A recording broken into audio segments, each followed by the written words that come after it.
Welcome back, guys. If you're new, make sure to like and subscribe. The new center bearing has arrived for the Cummins because it's very loose on my truck. And I figured since I'm already going to be under the truck, something I've wanted to do on it for a little while is change all the fluids.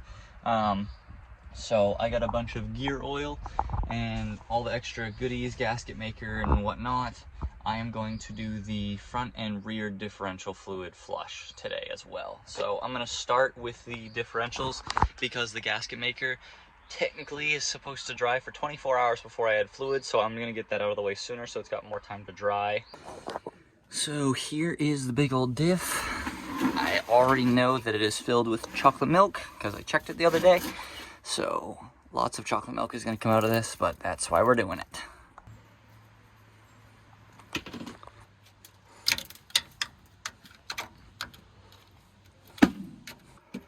I dropped the damn thing and made a mess. But that's the chocolate milk. Oh, I made a big mess. That's exactly what I always try not to do, and that's exactly what I always do.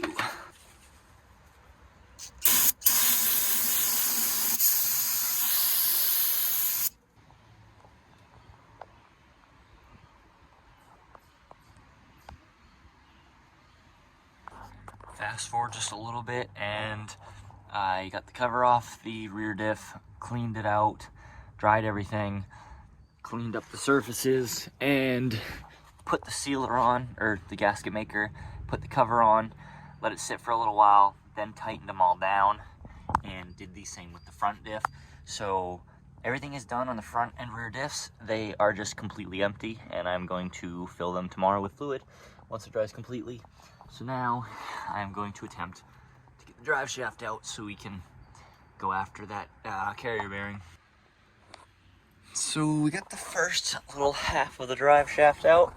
Now we gotta get the rest, which there's two that hold in this actual carrier bearing, but they're really hard to reach because they're inside this. So basically you just take off these four that hold that on, and then it slides right out of the transfer case. But these bolts are very crusty, very old, very soft, and it's just not worth it. I've already given it a good half an hour or so, and I can't even get any of them to turn, so it's just not worth the time to sit there and get these off. So I grabbed the Sawzall. I'm just going to cut them all off and buy new ones. It is officially out. Still working on trying to get the two last bolts that hold the bracket to the actual bearing. They turn, but they're long as shit, so it takes like, I'm probably been at it 20 minutes already now, just for these last two bolts. Finally got the bracket off. The little metal housing for the carrier bearing basically just fell right off, and most of the bearing itself is just falling off because the thing's so worn.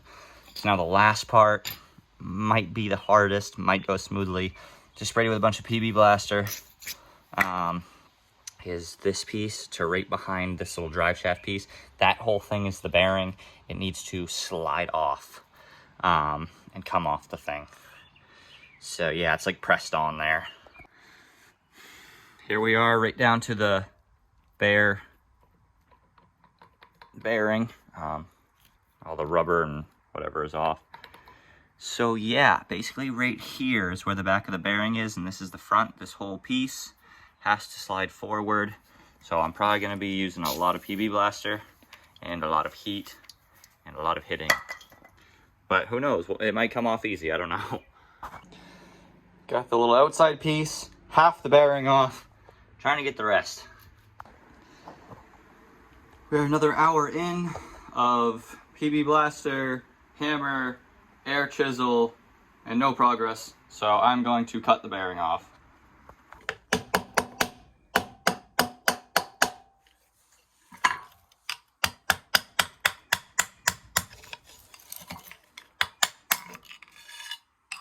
There we go. The thing is officially off. And I basically cut it to get it off. Now, get to put the new one on.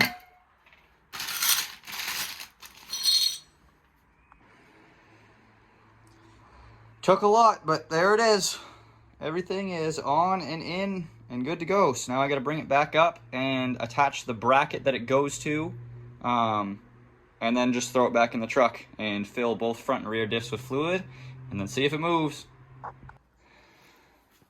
The bracket is now connected to the bearing, and I got the little boot back on.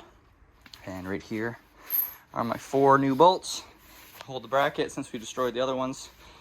Time to go throw this front part of the drive shaft back in and then connect the rear half. And yeah, then hope that the diffs don't leak when I put fluid in them. Should be dry by now. Tire drive shaft is all back in. Time to add fluids to the diffs. Both the diffs are officially filled. There was no leaking when I first put fluid in, so we should be good. Now it's time to go take it up the road after I clean out the driver's seat real quick.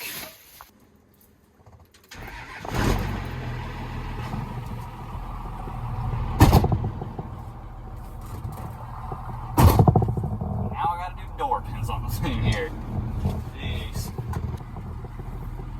Car's moving. Oh, much planking.